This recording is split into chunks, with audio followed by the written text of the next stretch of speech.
Hi everyone, I am Rahul Kumar. Now China के द्वारा recently announce किया गया है कि गैलियम और जर्मेनियम जो कि रेयर अर्थ एलिमेंट है उसको चाइना एक्सपोर्ट को कट करेगा। गैलियम और जर्मेनियम सेमीकंडक्टर इंडस्ट्री में बहुत इंपॉर्टेंट रोल प्ले करता है।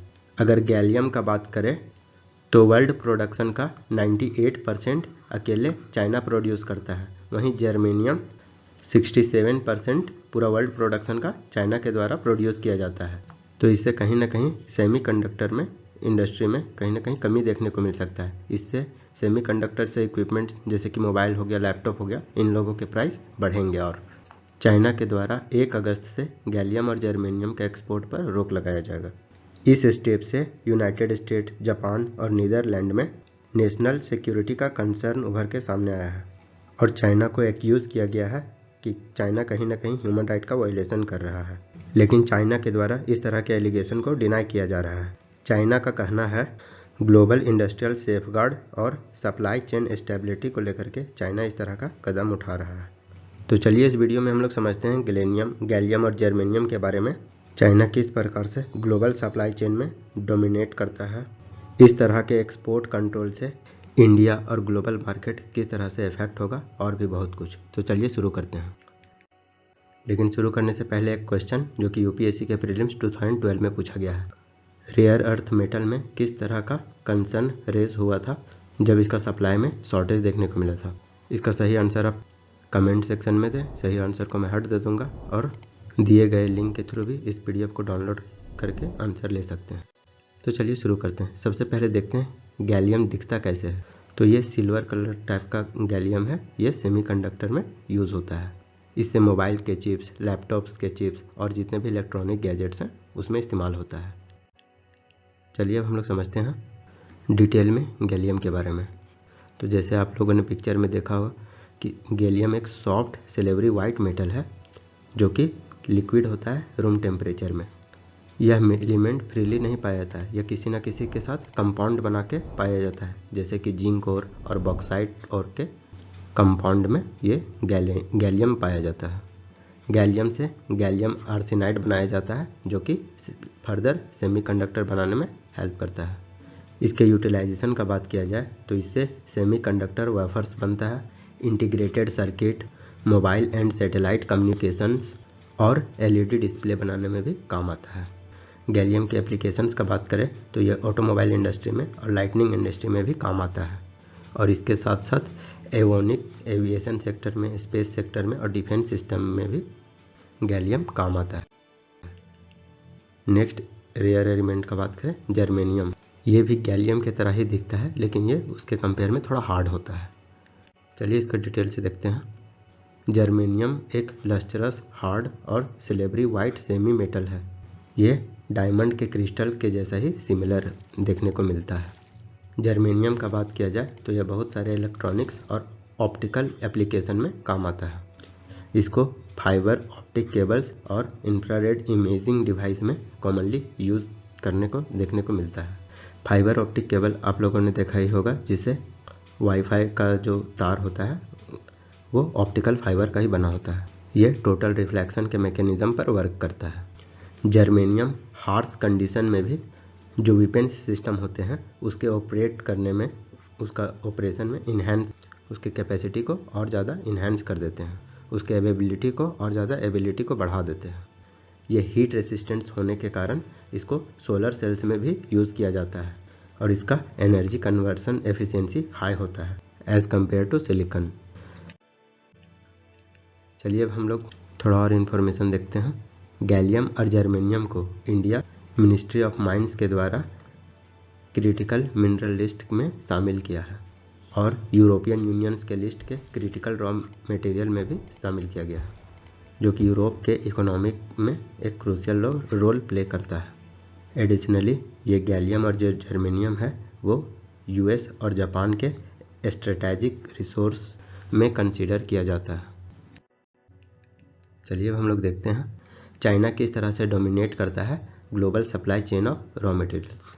इस तरह के रॉ मटेरियल्स में चाइना वर्ल्ड का लार्जेस्ट प्रोड्यूसर है गैलियम और जर्मेनियम एलिमेंट में और वो बहुत सारे देशों को एक्सपोर्ट भी करता है। According to the European industry body critical raw mineral material alliance में चाइना दुनिया का 80% गैलियम प्रोडक्शन करता है और 60% जर्मेनियम का भी ग्लोबली प्रोडक्शन करता है। चाइना के पास जो एबंडेंट रिजर्व है गैलियम और जर्मेनियम का, वो चाइना को मार्केट में एक डोमिनेंट पोजीशन बनाए हुए है। चाइना डोमेस्टिक सप्लाई को सप्लीमेंट प्रोवाइड करवाने के लिए गैलियम और जर्मेनियम का एक्सपोर्ट भी करता है from Kazakhstan, Russia, Canada etcetera. China एक स्ट्रॉन्ग इंडस्ट्रियल बेस है for processing and refining gallium and germanium. इसको रिफाइन करके हाई प्योरिटी प्रोडक्ट्स में कन्वर्ट करने का टेक्नोलॉजी चाइना के पास है। तो चाइना के बेनिफिट्स का बात करें तो वहाँ पे लेबर कॉस्ट पता ही है बहुत कम है, गवर्नमेंट अपने तरीके से फेवरेबल पॉलिसीज बनाती है और लार्ज डोमेस्टिक मार्केट है जो कि एक चाइना को ग्लोबल कम्पिटिटिव मार्केट में एक एज प्रोवाइड करता है ग्लोबल सप्लाई चेन में। चलिए अब हम लोग समझते हैं चाइना के इस तरह के स्टेप से मार्केट किस तरह से कंट्रोल होता है, ग्लोबल एक्सपोर्ट किस तरह से अफेक्ट होता है। सबसे पहले देखते हैं इंडिया में किस तरह का मार्केट अफेक्ट होता है इस तरह के स्टेप से। गैलियम और जर्मेनियम के चाइनीज एक्सपोर्ट कंट्रोल से इंडिया में शॉर्ट टर्म इम्पैक्ट देखने को मिल सकता है यहाँ के इंडिया और इंडिया के इंडस्ट्रीज में। इंडिया करेंटली जितने भी तरह के चिप्स होते हैं वो इंपोर्ट करता है और यह एस्टिमेट लगाया जा रहा है कि 2025 तक इंडिया का इंपोर्ट बिल जो कि अभी 24 बिलियन US डॉलर है, जिसको बढ़ करके 100 बिलियन US डॉलर 2025 तक चला जाएगा। और अचानक से सप्लाई चेन डिसरप्शन से इंडिया में प्राइस हाई देखने को मिल सकता है और इंडिया में इस तरह के रॉ मटेरियल का लिमिटेड अवेलेबिलिटी भी देखने को मिल सकता है। इंडिया का चिप मेकिंग प्लान अफेक्ट हो सकता है due to dependence on import of gallium and germanium, क्योंकि अगर हम लोग इम्पोर्ट पर डिपेंड रहेंगे तो चाइना अपने तरीके से रेगुलेट करेगा। गैलियम और जर्मेनियम ऐसा नहीं है कि इंडिया में नहीं पाया जाता है, लेकिन यहाँ पे उस तरह के रिजर्व को खोजा नहीं गया है। इंडिया में भी गैलियम और जर्मेनियम का रिजर्व मिल सकता है, इसके लिए गवर्नमेंट को इस पर ध्यान देना होगा।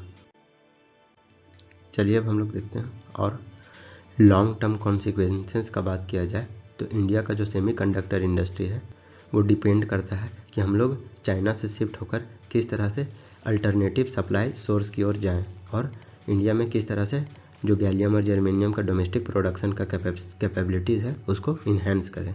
इंडिया को चाहिए कि वो अपने स्ट्रेटेजिक पार्टनरशिप के साथ like US India initiative on critical and emerging technology जो कि मोदी जी के अभी रिसेंटली विजिट के दौरान साइन हुआ है, ये एक इम्पॉर्टेंट रोल प्ले कर सकता है ensuring supply chain in a reliable manner.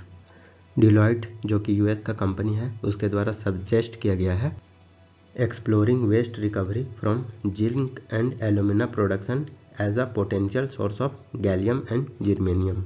Zinc और एल्यूमिना के वेस्ट रिकवरी को एक्सप्लोर करना, वहाँ पे गैलियम और जर्मेनियम का पोटेंशियल है प्रोडक्शन के बेसिस से, क्योंकि गैलियम और जर्मेनियम जिंक और एल्यूमिना के साथ कंपाउंड बना करके मिलता है, पाया जाता है। इंडिया के पास अपॉर्चुनिटी है कि वो डोमेस्टिक कैपेबिलिटीज़ को बढ़ाए और डाइवर्सिफाई करे सप्लाई चेन को by fostering on substitute such indium and silicon. Indium और सिलिकॉन को फोकस करके गैलियम और जर्मेनियम का एज ए सब्सटीट्यूट भी इस्तेमाल किया जा सकता है। चलिए अब हम लोग देखते हैं ग्लोबली किस तरह से इफेक्ट देखने को मिलेगा इस तरह का चाइना का स्टेप से। ग्लोबल मार्केट में गैलियम और जर्मेनियम का प्राइस इंक्रीज देखने को मिलेगा क्योंकि इसका सप्लाई लिमिटेड होगा। वैसे कंट्रीज़ और कंपनीज जो कि चाइना पे हेवली डिपेंडेंट है on supply of gallium and germanium, वो अपने सोर्सेज को डाइवर्सिफाई करना चाहेंगे to reduce their vulnerability to such export controls by China.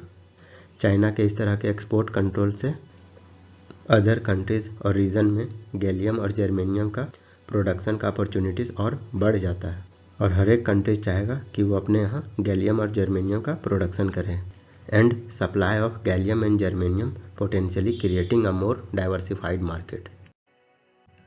तो यदि आपको ये वीडियो अच्छा लगा हो तो लाइक करें, सब्सक्राइब करें और शेयर करें एंड थैंक्स फॉर वॉचिंग।